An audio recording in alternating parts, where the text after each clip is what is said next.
Hello, Shri Hirpara કન્યા વિદ્યાલય online લેક્ચરમાં દરેક વિદ્યાર્થીઓ છે એનું સ્વાગત છે। આજનો આપણો ત્રીજો લેક્ચર અને પાઠ બીજો, ધોરણ 8 સેમિસ્ટર 1, આપણી આસપાસ શું। પાઠનું નામ વાંચતા જ આપણને મનમાં એવા પ્રશ્ન થાય કે આપણી આસપાસ છે એ શું છે। સામાન્ય રીતે આપણે જોઈ શકીએ છીએ કે ઘણા બધા મકાનો હોય છે, પછી ઘણા બધા વૃક્ષો છે એ પણ આપણી આજુબાજુમાં આવેલા હોય છે। ત્યાર પછી ઘણી બધી રીતે આપણે દરેક વસ્તુઓ છે એ જોઈ શકતા હોઈએ છીએ, બરાબર। આ પાઠમાં આપણે વાતાવરણ, મૃદાવરણ, જલાવરણ અને જીવાવરણ એ 4 જે આપણા આવરણો છે એના વિશેનો આપણે અભ્યાસ કરવા જઈ રહ્યા છીએ। તો આપણે પાઠની શરૂઆત કરીએ તો સૌથી પહેલા છે કે એક છોકરો છે એ એની મમ્મીની સાથે વાર્તાલાપ કરે છે, બરાબર। કે એના મનમાં ઘણા બધા પ્રશ્નો છે એ ઉદ્ભવે છે, એના વિશેની ચર્ચા કરીએ અને ત્યાર પછી આપણે સમજીએ કે 4 આવરણો છે એ શું કહેવા માંગે છે। ધનવીન મમ્મી સાથે બગીચામાં ફરતો હતો, એટલે સરસ મજાનો એક બગીચો હતો। એક છોકરો છે એની મમ્મી સાથે ફરે છે, તો કે ફરતા ફરતા તેના મનમાં એક પ્રશ્ન ઉદ્ભવ્યો કે આપણે જે જમીન પર ચાલીએ છીએ એ કેવી રીતે બની હશે। ધનવીએ આ પ્રશ્ન મમ્મીને પૂછ્યો। મમ્મી કહે, તું દરરોજ સૂર્યને જુએ છે ને? તો કે હા, આ છે એ સૂર્યનું પણ એક કુટુંબ છે કે જેને આપણે સૌર પરિવાર તરીકે ઓળખીએ છીએ, બરાબર। એટલે કે સૌર પરિવાર, જેવી રીતે આપણે કેમ આપણો પરિવાર હોય છે એમ સૌર પરિવારના પણ દરેક અલગ અલગ સભ્યો છે, જેમ કે સૂર્ય છે, ચંદ્ર છે અને બીજા બધા ગ્રહો છે, જેમ કે મંગળ ગ્રહ છે, બુધ છે, શુક્ર છે, જે બધા ગ્રહો છે, નેપચ્યુન, પ્લુટો, બરાબર, ઈ છે ઈ બધા સૌર પરિવારના સભ્યો છે। કે આપણી પૃથ્વી એ પણ શું છે તો કે સૌર પરિવારનો જ એક સભ્ય છે। પૃથ્વી સૌર પરિવારના અન્ય સભ્યોની શું કરે છે તો કે વચ્ચે છે એ રહે છે। અને સૌથી વિશેષ વાત તો એ છે કે આપણા જેવા સજીવોને જીવવા માટે જરૂરી એવું અનુકૂળ તાપમાન, પાણી, હવા માત્ર છે એ આપણને પૃથ્વી ઉપર જ મળેલા છે। તેના પરિવારના અન્ય કોઈ સભ્યો પાસે આ પ્રકારની અનુકૂળતા છે એ હોવાનો એકય જાતનો પુરાવો આપણને આજ દિવસ સુધી એમ કે મળેલ નથી। એક પૃથ્વી જ છે સૌર પરિવારનો એક ગ્રહ કે જેમાંનો પૃથ્વી કે એની ઉપર જ જીવન છે એ શક્ય બન્યું છે। અનુકૂળ તાપમાન છે, પાણી છે, હવા છે, એ દરેકે દરેક છે એ પૃથ્વી પાસે જ છે। આપણે આગળ જોઈએ। સામાન્ય રીતે એવું માનવામાં આવે છે કે પૃથ્વી સૂર્યમાંથી છૂટી પડી છે, બરાબર। શું કહેવામાં આવે છે કે પૃથ્વી છે તો કે એ શેમાંથી છૂટી પડેલી છે તો સૂર્યમાંથી છૂટી પડેલી છે। કે જ્યારે તેનો ઉદ્ભવ થયો ત્યારે તે અગનગોળાના રૂપમાં હતી, બરાબર। અગનગોળો છે એટલે મોટો બધો, જે આપણે કહીએ કે જે આગનો ગોળો હોય, બરાબર છે, એ આપણે જોઈ શકીએ। જો આ અગનગોળો છે જે તમે જોઈ શકો છો કે અગનગોળો આપણને નામ સાંભળતા એવું થાય કે ઈ કેવો હશે, તો આખે આખો છે અગનગોળો છે એ તમે જોઈ શકો છો કે આખે આખો છે એકદમ ધગધગતો હોય છે।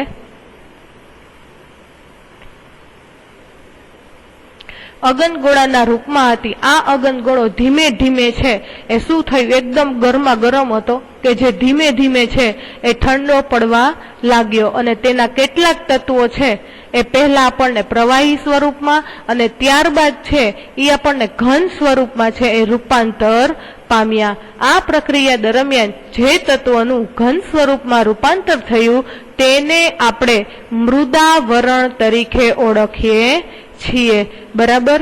જોજો પરીક્ષામાં પણ 1 માર્કનો પ્રશ્ન છે એ આપણને પૂછાઈ શકે, બરાબર, કે જે પૃથ્વી છે જે અગનગોળાના રૂપમાં હતી, બરાબર છે, પૃથ્વી છે જે અગનગોળાના રૂપમાં હતી, બરાબર, કે જે તત્વોનું ઘન સ્વરૂપમાં રૂપાંતર થયું તેને આપણે, બરાબર, મૃદાવરણ તરીકે ઓળખીએ છીએ। ત્યાર પછી તો કે જે તત્વોનું પ્રવાહી સ્વરૂપમાં રૂપાંતર થયું તેને આપણે જલાવરણ કહીએ છીએ, અને જે તત્વો છે એ વાયુ સ્વરૂપમાં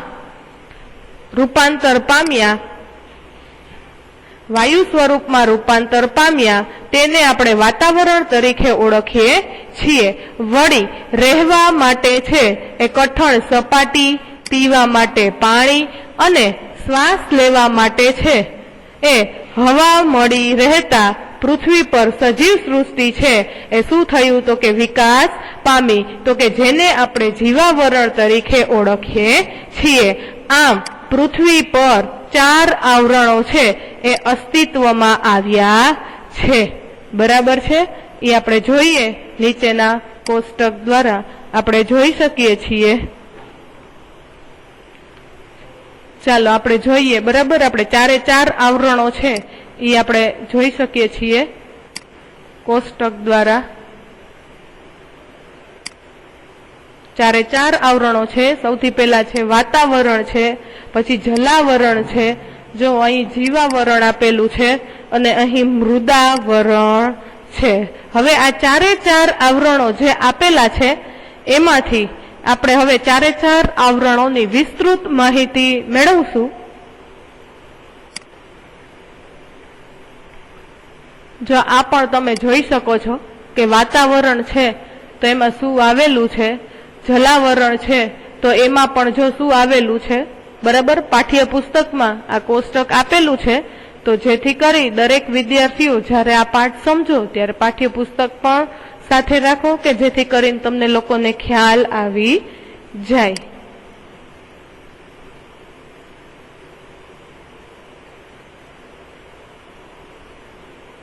જો વાતાવરણ, જીવાવરણ, જલાવરણ અને 4 આવરણોની વિસ્તૃત માહિતી માટે આ ફોટો તમે એક વખત જોઈ શકો છો, જે પાઠ્યપુસ્તકમાં પણ આપેલો છે, તમે જોઈ શકો છો, બરાબર। ત્યાર પછી છે આપણે હવે 4 આવરણોની વિસ્તૃત માહિતી છે એ જોઈએ કે મૃદાવરણ સૌથી પહેલા આવે છે।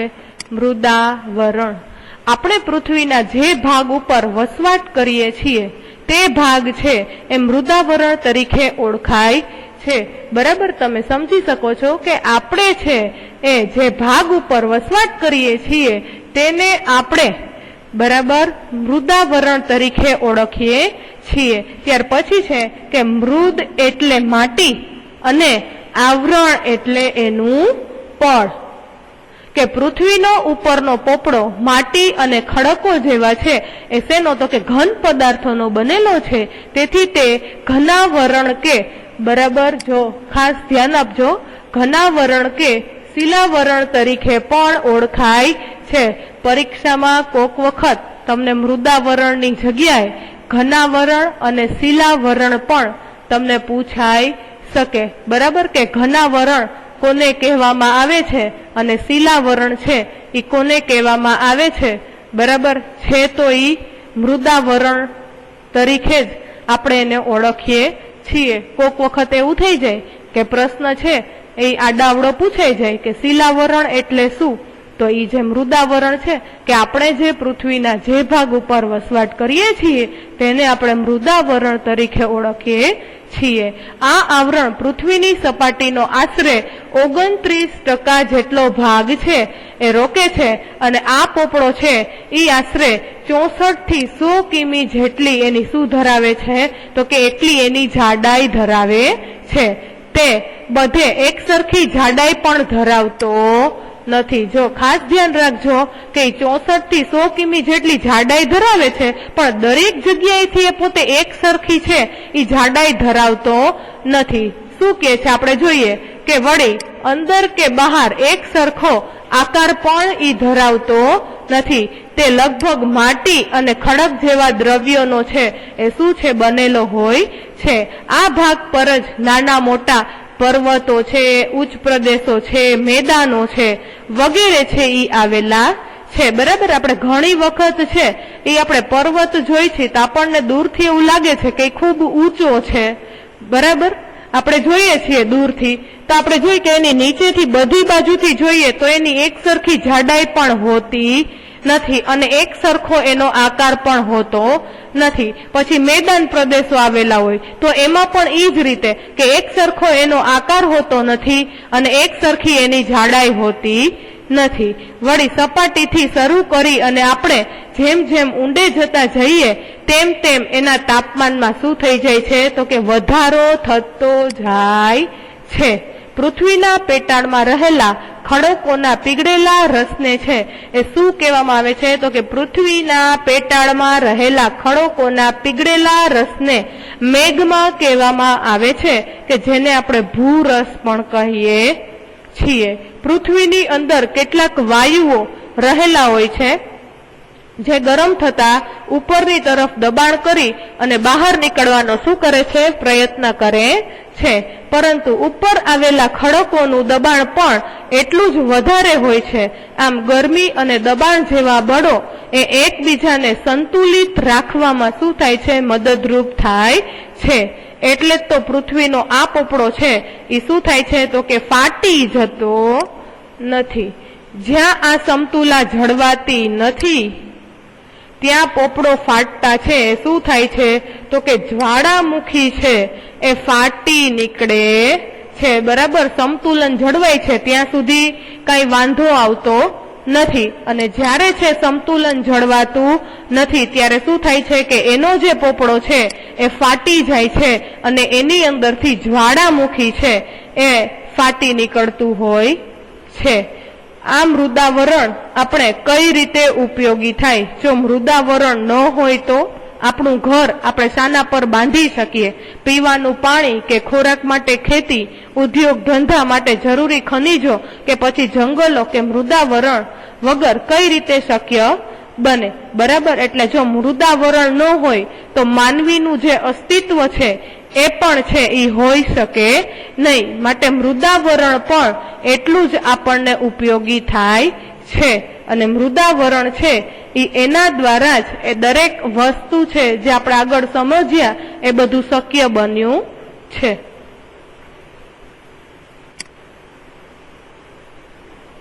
જો આ છે એ મેઘમાં છે, જેમ કે મેં આપણે શરૂઆતમાં જોયું કે જ્યારે એનું સંતુલન જળવાતું નથી ત્યારે જ્વાળામુખી છે એ ફાટી નીકળે છે.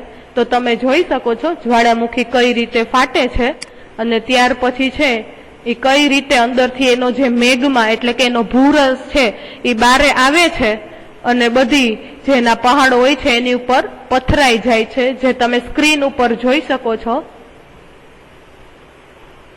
બરાબર, આ જોઈ લેજો. જો મેઘમાં એનો જે આ ભૂરસ છે એની આ એક ઝલક છે. દરેક વિદ્યાર્થીઓ છે એ જોશે તો જોશો તો તમને વધુ ખ્યાલ આવશે.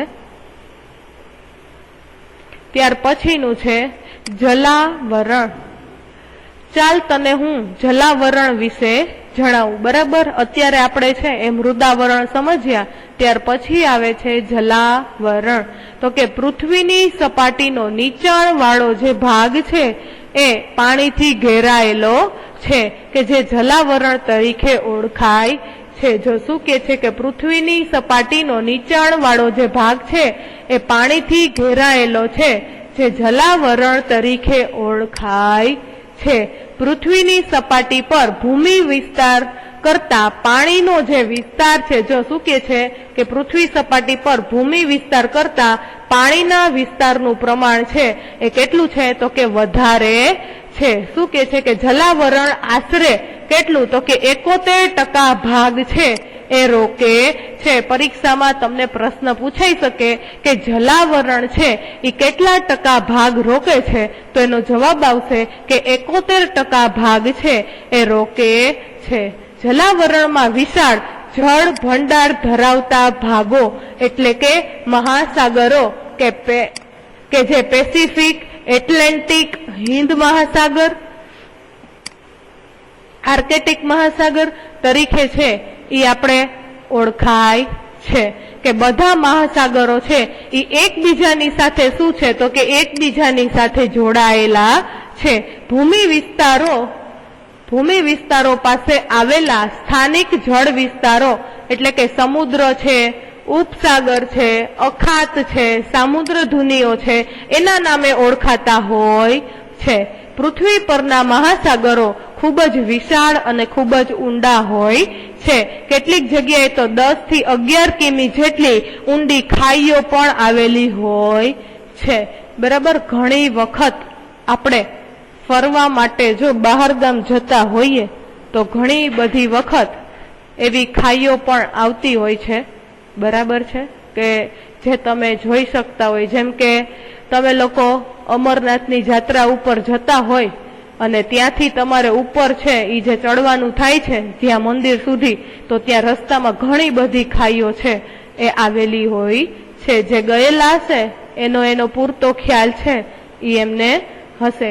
મહાસાગરોના તળિયા પણ પૃથ્વીની સપાટીની જેમ જ ઊંચા પહાડો, વિશાળ મેદાનો, ઉચ્ચ પ્રદેશો, ખીણો જેવા સ્વરૂપના બનેલા હોય છે. જો શું કે છે કે પૃથ્વીની સપાટીની જેમ જ ઊંચા પહાડો, વિશાળ મેદાનો, ઉચ્ચ પ્રદેશો, ખીણો વગેરે જેવા સ્વરૂપના બનેલા હોય છે.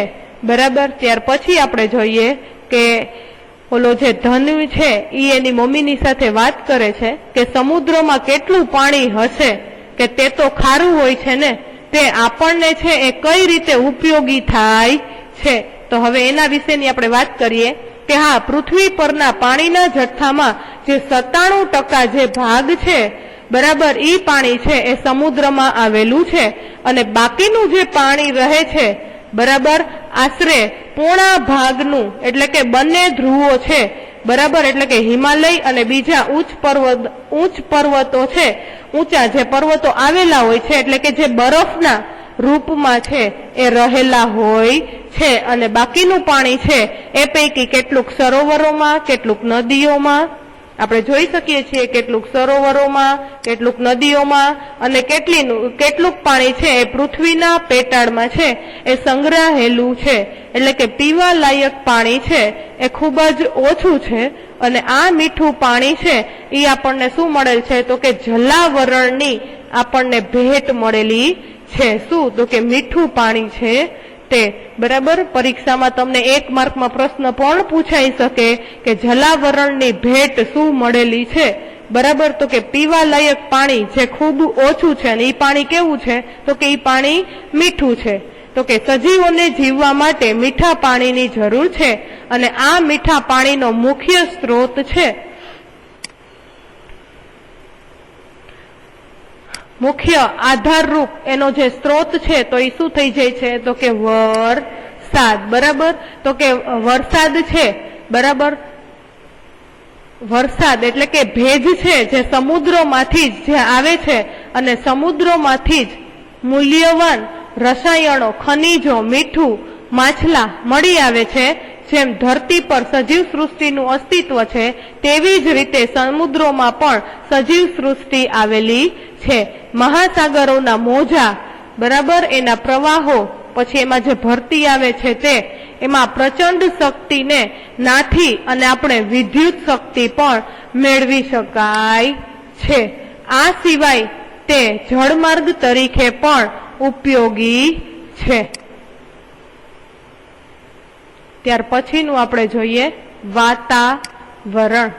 પૃથ્વીની ચારે બાજુ વીંટળાઈને આવેલા હવાના આવરણને આપણે વાતાવરણ કહીએ છીએ, જે પૃથ્વીની સપાટીથી આશરે 800 થી 1000 કિમી સુધી વિસ્તરેલું છે. એનું જે આખું વાતાવરણ છે તે મૃદાવરણ અને જલાવરણની જેમ જ નરી આંખે છે એને જોઈ શકાતું નથી. શું કહે છે કે આપણે મૃદાવરણ છે, જલાવરણ છે એને આપણે જોઈ શકીએ છીએ, પણ એક વાતાવરણ જ એવું છે કે આપણે એને નરી આંખે જોઈ શકાતું નથી. વાતાવરણમાં વિવિધ વાયુઓ, પાણીની વરાળ, ધૂળના રજકણો, ક્ષારકણો, સૂક્ષ્મ જીવજંતુઓ જો શું કે છે કે વાયુઓ, પાણીની વરાળ, ધૂળના રજકણો, ક્ષારકણો અને સૂક્ષ્મ જંતુઓ પણ ભરેલા હોય છે. વાતાવરણ છે એ કેવું છે તો રંગહીન અને સ્વાદ રહિત અને સ્વાદ રહિત અને વાસ રહિત હોય છે. તેમાં ઘન, પ્રવાહી અને વાયુ એ ત્રણેય તત્વોનો છે એમાં શું થાય છે તો કે સમાવેશ કરવામાં આવે છે. તો કે તેમાં આશરે 78% જેટલો નાઇટ્રોજન, 21% જેટલો ઓક્સિજન અને 1% જેટલા અન્ય વાયુઓ પણ આવેલા છે કે જે પૃથ્વી સપાટીથી જેમ ઉપર, પૃથ્વીની સપાટીથી જેમ આપણે ઉપર જઈએ છીએ તેમ વાતાવરણમાં મોટા ભાગના વાયુઓનું પ્રમાણ છે એ શું થઈ જાય છે ઘટતું જતું હોય છે. આપણે જોઈએ કે કાર્બન ડાયોક્સાઇડ વાયુ ભારે હોવાથી હવાના નીચલા થરમાં તે વધારે પ્રમાણમાં છે અને ઉપર જતા છે એ ઓછો થતો જાય છે. બરાબર છે. આપણે વાતાવરણનું જોઈએ તો જો આમાં ઓક્સિજન છે તો કે કેટલા ટકા છે તો કે 20.99% જેટલું ઓક્સિજન અને નાઇટ્રોજનનું પ્રમાણ છે તો કે 78.03% જેટલું અને બીજા અન્ય વાયુઓ છે કે 0.98% જેટલા બીજા અન્ય વાયુઓ છે એ આવેલા હોય છે. કે ઓઝોન વાયુ હવામાં ખૂબ જ ઓછા પ્રમાણમાં છે. આ વાયુ સૂર્યના પારજાંબલી કિરણોનું શું કરે છે તો કે પારજાંબલી કિરણો છે એનું શોષણ કરી અને પૃથ્વીને છે એ સૂર્યની પ્રચંડ ગરમીથી બચાવે છે. આ વાયુ મુખ્યત્વે આપણને ક્યાં જોવા મળે છે તો કે સવારે ખુલ્લા મેદાનમાં અને સમુદ્ર કિનારાના હવામાં જે વધારે પ્રમાણમાં હોય છે ત્યાં આપણને જોવા મળે છે. ઓક્સિજન અને નાઇટ્રોજન વાયુઓ પૃથ્વી પરની જીવસૃષ્ટિને શું કરે છે તો કે જીવંત રાખે છે. શું કહે છે કે જે ઓક્સિજન છે, જે નાઇટ્રોજન છે એ વાયુઓ છે એ પૃથ્વી પરની જે સજીવ સૃષ્ટિ છે એને જીવંત રાખે છે. અને ઓક્સિજનના જે જલદપણું છે એટલે કે એકદમ એનું પ્રમાણ જે વધુ છે એને શું કરી નાખે છે તો કે નાઇટ્રોજન છે એ એને મંદ પાડી નાખે છે. વાતાવરણમાં મુખ્ય પ્રવાહી ઘટક પાણી છે. ગરમીથી બાષ્પ બની પાણી વરાળ સ્વરૂપે હવામાં ભળે છે જેને ભેજ તરીકે પણ ઓળખવામાં આવે છે. ભેજ ઠરવાની ક્રિયા એટલે કે ઘનીભવન. આપણને ઘણીવાર પરીક્ષામાં પૂછી શકે કે ભેજ ઠરવાની ક્રિયા એને શું કહેવામાં આવે છે. આપણને MCQ ટાઈપના પ્રશ્ન આવે છે તો એમાં પણ પૂછાઈ શકે. ઘનીભવનના કારણે શું થાય છે તો કે વરસાદ, ઝાકળ, હિમ પછી વરાળ છે વગેરે ભેજના સ્વરૂપમાં બને છે અને કોઈ પણ પ્રદેશના માનવીના ખોરાક, પોશાક, રહેઠાણ, રંગરૂપ, આર્થિક પ્રવૃત્તિઓ વગેરે પર વાતાવરણની અસર જોવા મળે છે. વાતાવરણમાં વિવિધ રજકણો પણ જોવા મળે છે. આ રજકણોને લીધે જ પૃથ્વી પર સૂર્યપ્રકાશ છે એ આપણને જોવા મળતો હોય છે. જેના કારણે સૂર્યોદય વખતે એકાએક અજવાળું અને સૂર્યાસ્ત વખતે એકાએક શું થઈ જાય છે અંધારું થઈ જાય છે. રજકણો દ્વારા જ પ્રકાશના જે કિરણો છે એ પરાવર્તન પામી અને પૃથ્વીની સપાટી પર શું કરે છે તો કે પાછા ફરે છે અને આપણને સૂર્યપ્રકાશ મળે છે. વાતાવરણના માધ્યમના લીધે આપણે એકબીજાનો શું છે તો કે અવાજ સાંભળી શકીએ છીએ. તેથી જ તો રેડિયો અને દૂરદર્શનના જે પ્રસારણો છે એ શક્ય પણ બન્યા છે. જે અત્યારે આપણે FM રેડિયો જેને કહીએ છીએ ને, હા એ જ ટાઈપનો. ત્યાર પછીનું આપણે જોઈએ જીવાવરણ. પૃથ્વીના મૃદાવરણ, જલાવરણ અને વાતાવરણ જે ભાગમાં જીવસૃષ્ટિ છે એ વ્યાપી છે તેને આપણે શું કહીએ છીએ? જીવાવરણ કહીએ છીએ. પૃથ્વી પર જીવાવરણનું એ મહત્વનું આવરણ છે કે સૌર પરિવારમાં પૃથ્વી જ એક એવો ગ્રહ છે કે જેના ઉપર છે એ જીવાવરણ શક્ય બનેલું છે.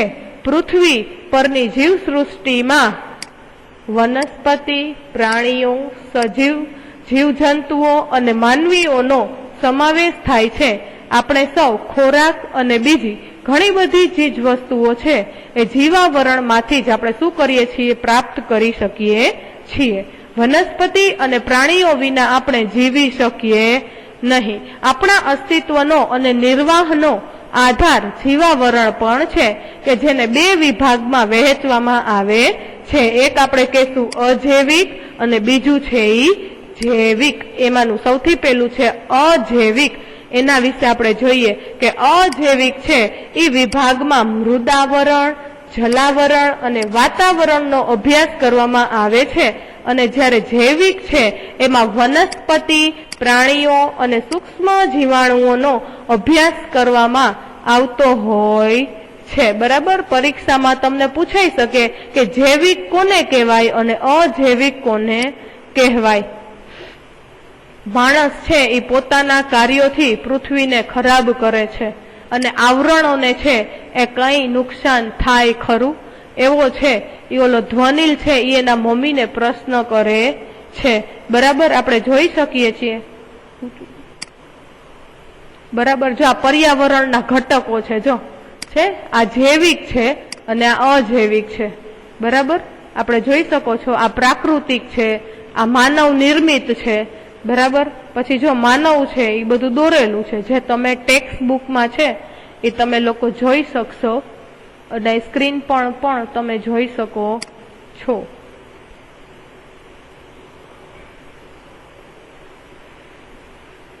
બરાબર, ત્યાર પછી આપણે જોઈ કે માનવ પ્રવૃત્તિઓની છે એ દરેક આવરણો ઉપરની અસર છે એ કેવી થતી હોય છે. તો એ આપણે જાણીએ કે માણસ છે એ સ્વ વિકાસ માટે કેટલીક પ્રવૃત્તિઓ છે એ જાણે અજાણે કરે છે. એટલે કે માણસ છે એને પોતાનો વિકાસ કરવો છે. બરાબર, પોતાને આગળ આવવું છે માટે ઘણી બધી એવી પ્રવૃત્તિઓ છે એ જાણે અજાણે કરે છે કે તેનાથી વિવિધ આવરણોની જે સમતુલા છે એ શું થાય છે? જોખમાઈ જાય છે. અત્યારે આપણે સિમ્પલ રીતે જ આપણે જોઈ શકીએ છીએ કે સૌ પ્રથમ જે ઠંડીનું પ્રમાણ હતું એ દર વખત કરતા આ વખતે આપણે જે ઠંડીનું પ્રમાણ જોયું એ કેવું હતું? તો કે વધુ હતું. બરાબર, ઠંડી ગઈ એટલે ગરમી આવી, તો આપણે ગરમીમાં પણ આપણે એ રીતે જોયું કે ગરમીનું પ્રમાણ પણ આ વખતે ખૂબ જ વધુ હતું. અને ત્યાર પછી અત્યારે જે ચોમાસાની ઋતુ ચાલે છે તો એમાંય આપણે અમુક જગ્યાએ જોઈ છે કે કોઈ દી એટલો વરસાદ છે એ સાંભળ્યો ન હોય અને એટલો વરસાદ છે એ પડે છે તો શું કામ એને આ બધું થાય છે? અવારનવાર છે એ ભૂકંપ આવે છે, આપણે જેના આંચકા છે એનો પણ આપણે અનુભવ કરીએ છીએ. તો શું કામે? તો કે ચારે ચાર આવરણો ઉપર છે બરાબર એ માનવીએ પોતે સ્વ વિકાસ કરી અને જે બધી અસરો છે એ ચારે ચાર આવરણો ઉપર છે એ આપણે જોઈ શકતા હોઈએ છીએ. ત્યાર પછી આપણે જોઈએ આગળ કે જેમ કે ખનીજો મેળવવા વધુ પડતું શું કરી નાખે છે? ખોદકામ કરે છે. ભૂમિગત છે એના બધા અણુ છે એના પરીક્ષણો કરતા હોય છે. પછી ખનીજ તેલ શોધવા ખૂબ જ ઊંડું ક્ષારકામ અને વધુ પડતા પાતાળ કૂવાઓ કરવા જેવી પ્રવૃત્તિઓ કરવાથી મૃદાવરણ છે એની અસર છે એ બધી જોખમાતી જતી હોય છે. શહેરો અને ગામડાઓની જે બધી અશુદ્ધિઓ તેમજ ઔદ્યોગિક કચરાઓ ઠલવાતા આપણા જળાશયો છે એ કેવા બની ગયા છે? ગંદા બની ગયા છે. ગરમી વધવાથી ધ્રુવ પ્રદેશોનો બરફ છે એ શું થવા લાગ્યો છે? પીગળવા લાગ્યો છે. ત્યાર પછી છે કે જહાજોના નકામા તેલ વહેવાના કારણે તેમજ ઔદ્યોગિક વસાહતોના ગંદા અને રસાયણયુક્ત પાણીના નિકાલથી દરિયાઈ જીવોનો નાશ થાય છે જે જલાવરણ માટે શું છે? તો કે ખતરારૂપ છે. ઉદ્યોગો, કારખાના, પાવર સ્ટેશનો અને વાહનો દ્વારા દૂષિત હવા છે એ વાતાવરણમાં ભળે છે વધુ વાહનોની અવર જવર વાળા વિસ્તારોમાં છે એ કાર્બન મોનોક્સાઇડનું જે પ્રમાણ છે એનું પ્રમાણ દિવસે ને દિવસે કેવું થતું જાય છે તો કે વધતું જતું હોય છે અને વૃક્ષો કાપવાથી CO2 નું પ્રમાણ પણ શું થાય છે વધે છે અને CO2 નું પ્રમાણ વધતા પૃથ્વી પર ગરમીનું પ્રમાણ છે કેવું થઈ જાય છે વધુ થઈ જતું હોય છે આ રીતે વાતાવરણ પણ માનવ પ્રવૃત્તિઓની અસર થાય છે પર્યાવરણના શોષણના ભોગે કુદરતની પોષણ કડીઓ છે એને શું થાય છે જોખમાય છે માટે જીવાવરણ માટે પણ નુકસાનકારક હોય છે